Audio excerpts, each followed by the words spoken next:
Hey guys, welcome to Football Friday at the Live Cap. My name's Allie Burns. Picks and Parlays has brought this magical show to you. And today we have a special guest, Nick Parsons and I do. We've got the professor. The professor, Dan Kaiser, is in today. We've got three of us. We're locked. We're stocked. We've got two smoking barrels. We're ready to go here. Hey guys, how are y'all doing? Good, I'm doing great, Allie. Thanks a lot. And Dan, how's it going, man? Good. Just trying to get through another busy sporting week. So busy is the word. Busy is the word indeed. But hey, we got to be grateful that we have it all now, right? Because it's all going to be gone soon. So we've got a couple of games to go over today. I wanted to ask you, Dan, since you are the professor, when you're looking through like a card of NFL games, how do you choose what games you like? Like, is there something that pops out at you? How do you go about picking games to handicap? Because we all know we can't handicap every single one of them, right? yeah, I don't know. I haven't, before I see the lines, I go through the games and I say, games I think might be interesting for different reasons, basically how they played that Sunday, or just, is it rivalry games? Is it division games? And then I look at the lines and kind of see if there's anything that pops out at me. And then I'll, once I get the games I like and then the lines that I think are worth looking at, then I kind of like look more into the matchups and the stats. And all right. Do you go into it with like a set number in your head? Like Cardinals are playing the Jets. This line should be at this number? A little bit. I got a kind of an idea in my head what I'm looking for. And then if it's close or near there, then I'll look deeper into it. If it's like way off, then I'll maybe recheck myself and see where maybe I've gone wrong, or maybe it's just recency bias where, right, I'm putting too much stock in the recent game and not looking at the total overall year. And Allie, you asked me the same question earlier before we went live, and I was just saying primarily that I'm a situational handicapper, and so I'm looking at schedule, what the teams did the week before. I'm looking at at teams, their recent history, and of course I'm looking at trends and these types of things. Is primarily the way that I approach the board when I first look at it. Excellent. All right. Well, that's excellent information to have for medium-sized handicappers like me and for all the brand new bettors that are coming onto the scene right now. So let's talk about the Cardinals and Jets. The Cardinals are the favorite on the road, -7 points, and the total is at 47. Arizona is 2-2. They're coming off a 31-21 loss to Carolina. Probably should not have lost that game. And the Jets are 0-4. They're coming off a loss to everybody that they've played this year so far. So how do we feel about this one, Mr. Dan Kaiser? Yeah, this is a weird one. I mean, you got a very disappointing team, and then you got the Jets. So, the Cardinals have cost me, I think, the last 2 weeks. So, it's kind of jump back on the same horse. I guess if the play I'll give out today, I'll look at the totals. And I'm going to go over in this one. I think Murray should have a lot better game against the Jets in this one. The offense and the Cardinals' defense has not been great. So as bad as Darnold and the Jets have been, I think they should be able to score some points. And it's a relatively low number. So right.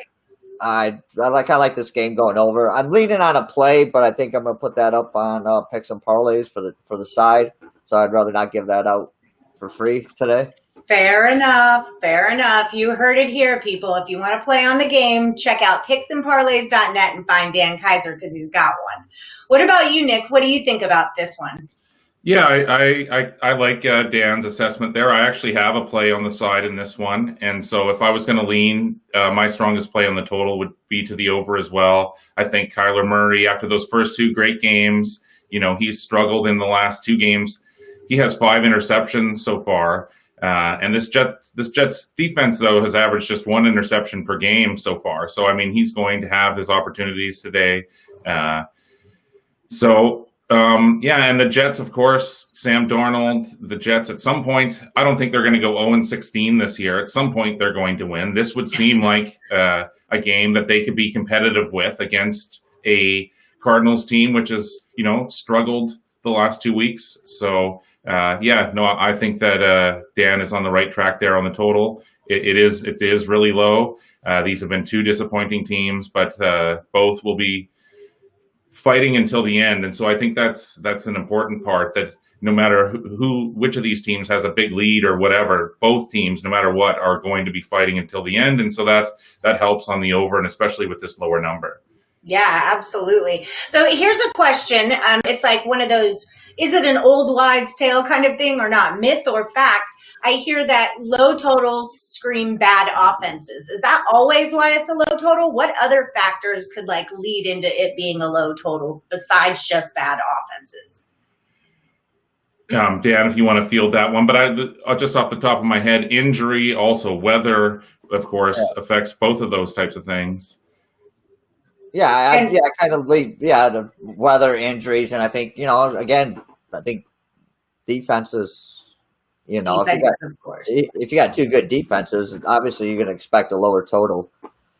Right. So those are all really important factors for you guys at home to consider when you're looking at a total and saying, oh, it's low, the offenses suck. Maybe it's not just that. Maybe it is weather. Maybe someone's injured you don't know about. So, you got to handicap your handicapping, right, guys? Right. Hey, I just wanted to quickly point out here, Ali, that Steamy Ray Vaughn here on YouTube he's giving his best bet here. He's taking the Steelers -7. He's saying Pitt is fully healthy, focused, and dominating the Birds for the past 7 days. So Steamy Ray Vaughn loves the Steelers there. Well, first of all, Steamy Ray Vaughn, excellent handle, because that's a great name right there. And second of all, I'm on the Steelers this week too. It's the rivalry, the battle for Pennsylvania. And my family are huge Steelers fans from way back, all over the Steelers this week. And they're rested. They had extra time to rest, to watch tape, to do all that stuff. So I'm totally with you on this one. All right. You want to move into... Mr. Craig Trapp is also in the chat here in YouTube, and he is saying, yes, Yankees over, rolling with tons of runs. That's his strongest play on the total in the lone baseball game tonight. Yeah, I already took the total last night. Nice. I bet all 4 games over yesterday. I hit 2, I lost 2. So I lost a little on the juice, but it was what I did. And then I took the Yankees over again today. So That's just how I'm playing baseball right now. Okay, so let's check out a little college football action. We'll zig and we'll zag a little bit, all right? We're going to run some routes. I want to talk Mississippi State and Kentucky because I think this is a hot one. And doing the free picks videos, I've been back and forth with some of the other handicappers on what they feel like is going to happen. So it's Kentucky -2, and the total is 57.5. Mississippi State is 1-1. We all saw that huge beat down that they gave to LSU. There it is. Yeah, in week 1. Yeah, in week 1, and then they got beat by a really motivated Arkansas team last week. Kentucky's 0-2. They got beat by Auburn and Ole Miss. So where are we at on this one? Should a winless team be the favorite at home here? What do you reckon there, Dan? Yeah, I think they'd be a slight favorite. It's kind of justified. I mean, they are at home, so that's usually you figure in 3 points. I don't know how much a home field advantage is going to be without fans, but still, it's they're at home. They get to sleep in their own bed. They don't have to travel. Mississippi State, but they look great against LSU, but they can only score 14 against Arkansas. And that's kind of a problem. That's kind of a problem with the putting in that type of offense.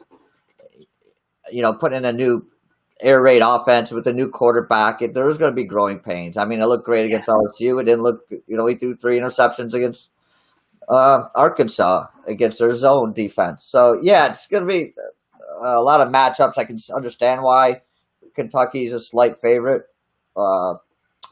Kentucky lost only by 16 points to Auburn, of course, who's the 8th best team in the country. And then it lost 42-41 in overtime to in its last game there to Ole Miss. And so that was a late touchdown, too, that sent that game into overtime. So that was unfortunate. I mean, the Wildcats, they have definitely been competitive. I mean, they're 5-0 against the spread their last 5 versus teams with winning records. They're also 8-2 against the spread their last 10 at home. And the Bulldogs, they actually haven't done well in this position. They're just 1-6 against the spread in their last 7 as a road dog. Sorry, my phone sorry, we're live, people. Sometimes phones do weird things. That just happened. No, I mean, I think that's a great analysis. All the handicappers are saying Kentucky is the play here, the ones that I've talked to. I like this game to go over. I've been a Mike Leach fan for a really long time, and, like, if there's one thing he's going to lay an egg to a team that he shouldn't have, and I'm kind of thinking that was what happened with Arkansas.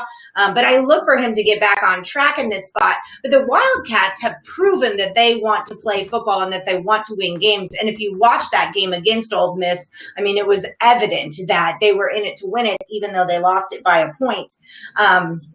So, yeah, I like this game to go over the total of 57.5 personally. Right. And Maxi Pax here is in Facebook, and he's saying that was the worst luck in the fourth quarter last week. And so, no doubt, absolutely. It really was. It was a good game, though. You can't ask for better football than that, you know? And Edwin Roman here, he's saying in the chat, we're having definitely a lot more interaction on the chat on both platforms here. Edwin Roman saying he's got the Rays. Rycape saying Glass now on 2 days rest against a healthy Yankees lineup. And Edwin Roman is saying, yes, sir. Rycape believes Kentucky is a fraud. Ooh. I like it. All right.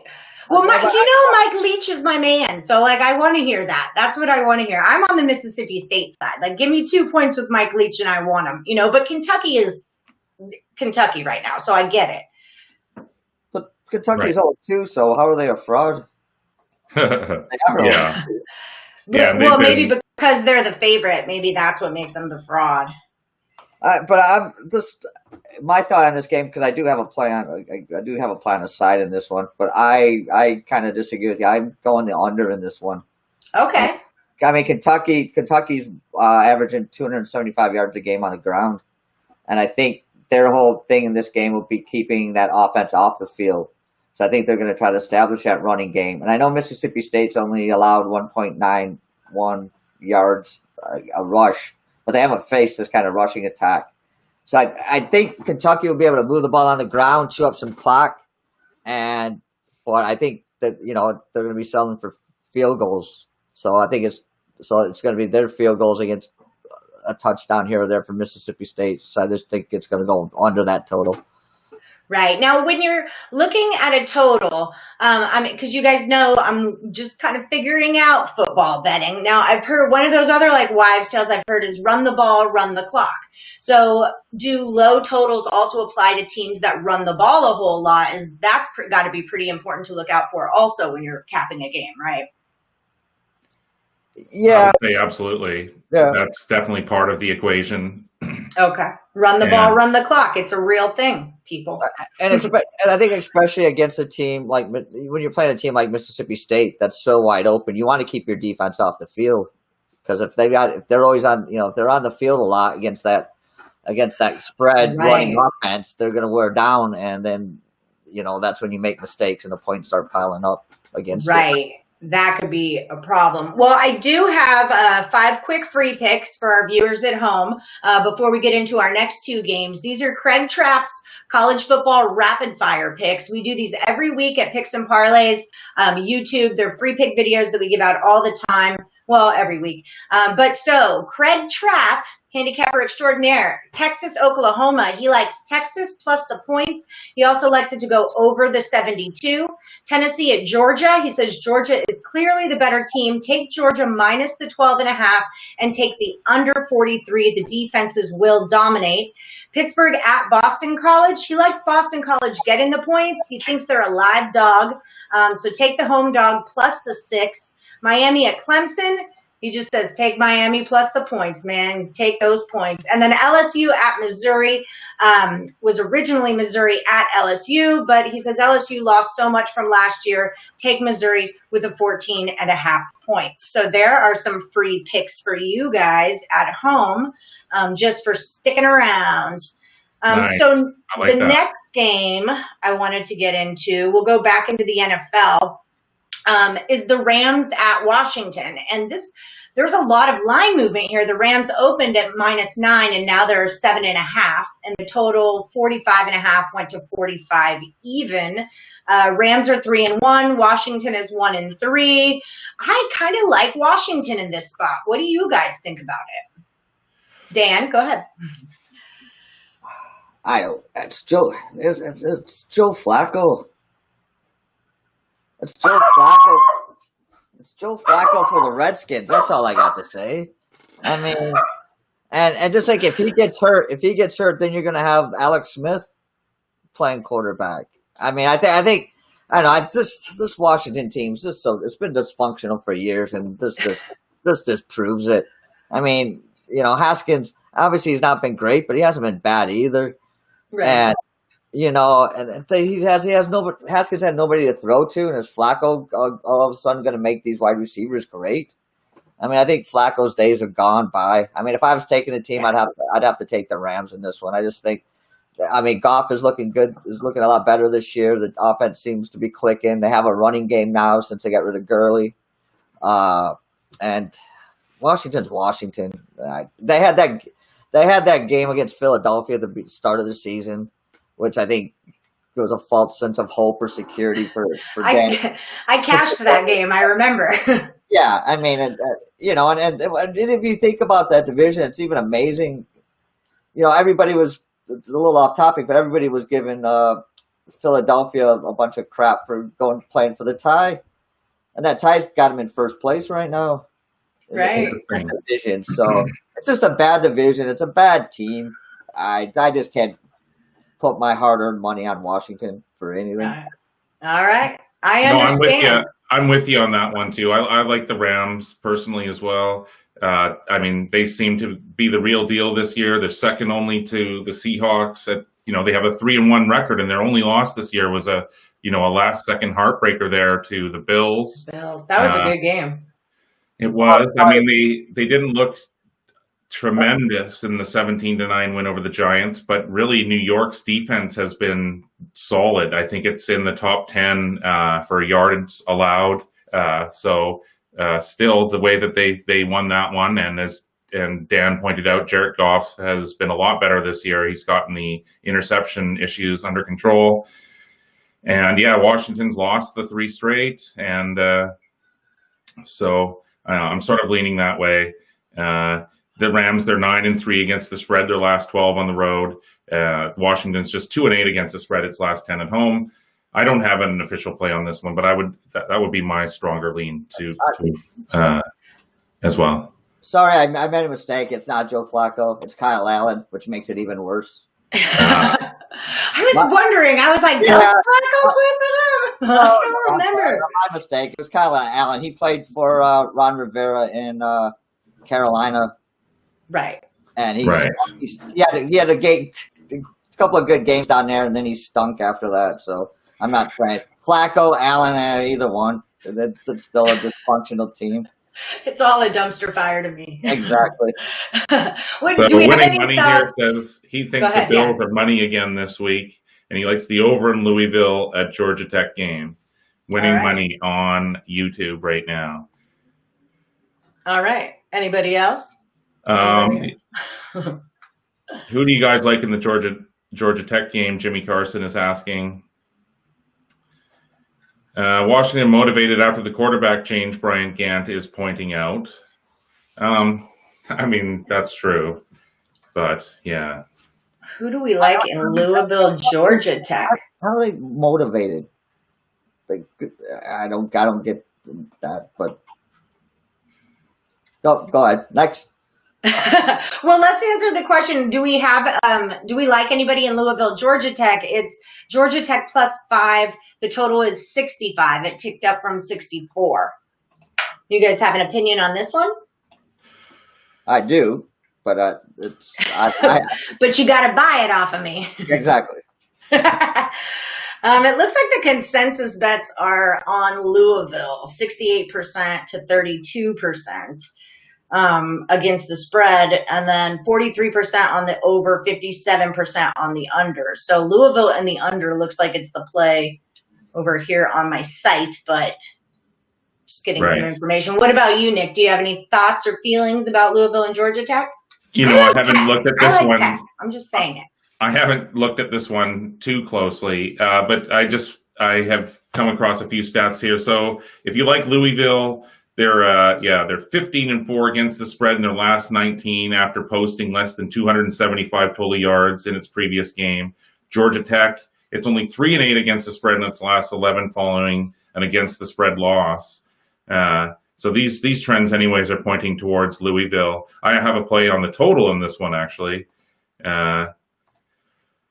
I'm looking forward to that game. I've done well recently in the last 4 days. I've gone 7-3 with my picks, and so we're back on the winning track again here. Sweet. And looking forward to a big weekend. As you pointed out, Allie, we've all been pushing really hard since the sports restart, and there's been so much sports on so many different things, but we can see that it's starting to slow down a little bit coming up here. So we'll make the most of these football Fridays for sure. And also tomorrow morning at 1, I guess it's not morning, but it's 1 Eastern, 10 Pacific. We have Total Chaos, right? Total Chaos. Yeah, you and Kurt Alexander again. I'm looking forward to that. And we're going to have sort of a more focus on the NFL for tomorrow's show. Is that right? Yes, correct. We are going to focus. We're going to do the NFL first and bang out all of those games, and then we'll do like a handful of the bigger college football games. And I'll make sure to throw Georgia Tech and Louisville into that mix of college football totals that we pick also.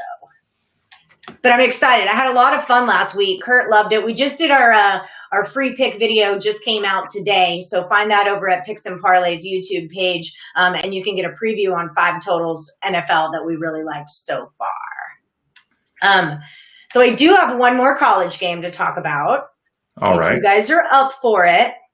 We're going to do Missouri at LSU or LSU at Missouri. So there was some inclement weather with the Hurricane Delta happening, so they moved that LSU home game to Missouri. That's where they're going to play. And that caused the line to move from LSU minus 20.5 to minus 14. The total on this one is 54.5. Mizzou is 0-2. LSU is 1-1. They're coming off a win 41-7 against Vanderbilt. What do you guys think about this one? I'm going to let y'all go first. What do you reckon there, Dan? I'm taking LSU on this one.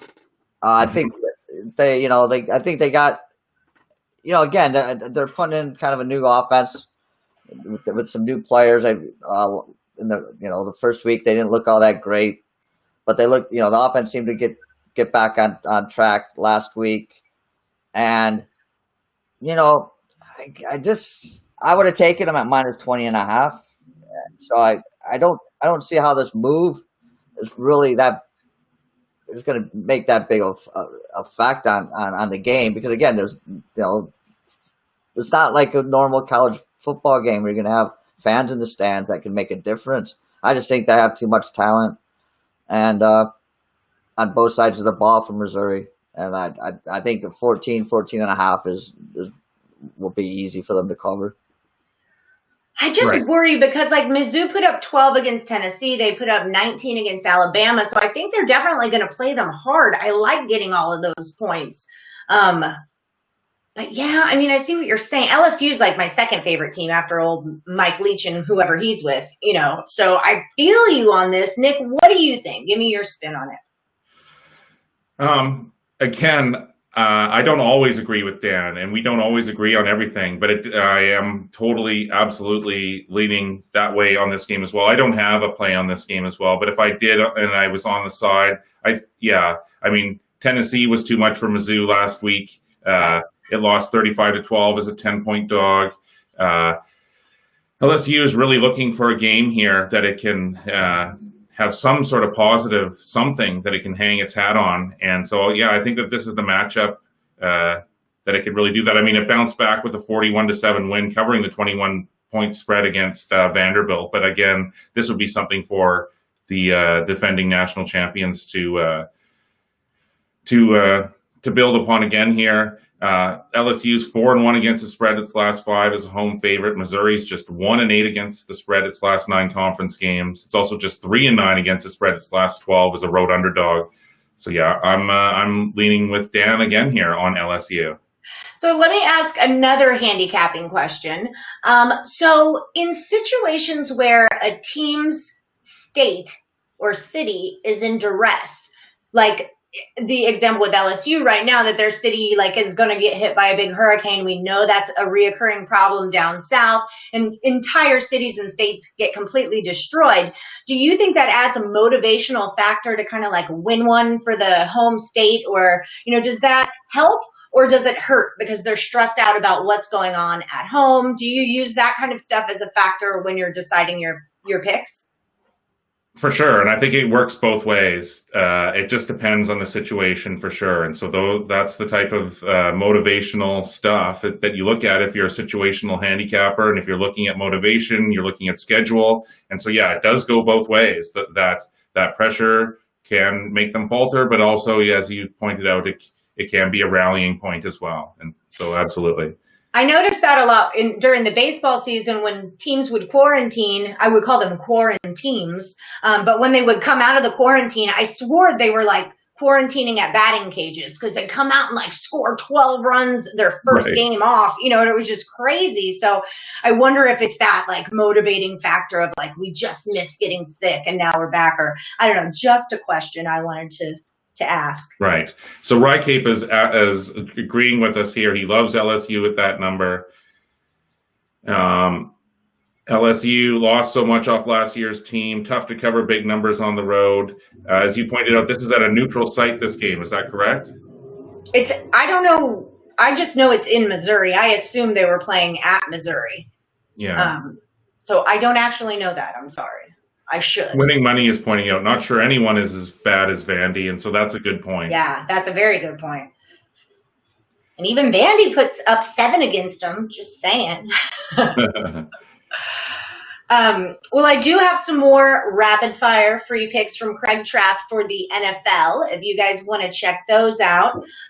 He says Eagles at Steelers should be worrisome if you're a Steelers fan because they've had a lot of scheduling issues. So he's taken the Eagles in the Battle of Pennsylvania. The Bengals at the Ravens. Bengals are surprisingly good against the spread this year. Lamar Jackson is banged up. He didn't practice with the team the other day.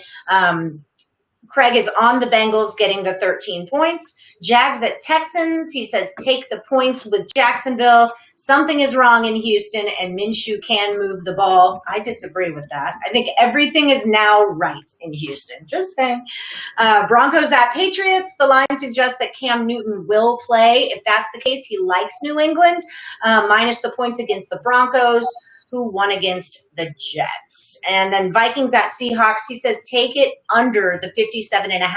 It's a ridiculously high total, but take Seattle minus the 7. They're 4-0 against the spread this year. So those are Craig Trapp's free NFL rapid fire picks for you. I really like that Seattle total for sure. Yeah. That's a ridiculously high total. It's, it's sometimes totals just feel so over that they have to be under, that's one of those situations for me where it's so obviously over that it should probably be under. Right. And so next week, you guys, we're switching times on Wednesdays and Fridays. So we're going to go from 3 Eastern to 6 Eastern. We're hoping that we can get more people. We've had a great show today. Lots of people are watching. Yeah, it was a really great show. I'm excited about the time change. I think we can get, it's more fun when you guys comment and chat with us and ask questions. And so hopefully we can broaden our viewership, our audience, and we can get lots more free picks just in the comment stream. It's fun to get y'all's picks also. And then don't forget to check out Total Chaos. It's on tomorrow morning at 10 o'clock Vegas time, 1 o'clock Eastern time. Kurt Alexander and Nick Parsons and I are all going to cruise through all the totals for the NFL card, and it should be great. It's a lot of fun. Kurt and I got money on it. I lost $20 last week. That's okay. Can't wait to get the results, the official results tomorrow. I know. Sure. I have them all. I've got it all broken down. All right. You should really listen to our NFL picks, though, because we crushed the NFL totals. We were not bad at NCAA, but we crushed the NFL totals. So nice. Just putting that, in your pipe to smoke it. All right, guys. Well, Dan Kaiser, thank you so much for joining us again. It is always a pleasure to have you and your infinite amount of wisdom and knowledge on the show. And thanks for asking all my beginner capper questions for our viewers at home. No problem. Thanks again, Ellie, and I'm looking forward till tomorrow morning. Thank you, Dan, for sure, coming on, and maybe you can come on next Friday as well. That'd be fantastic. Okay. Yeah, and guys, if you've enjoyed yourself, please don't forget to like and subscribe to whatever you're viewing this on right now, Facebook or YouTube, and hit the bell if you want notifications every time we post something new, free picks, live videos, podcasts, all that kind of stuff, because we're busy every day here at Picks and Parlays. So stay tuned. We've got a lot more stuff coming your way. I'll see you tomorrow morning for Total Chaos. Bye, guys. Bye.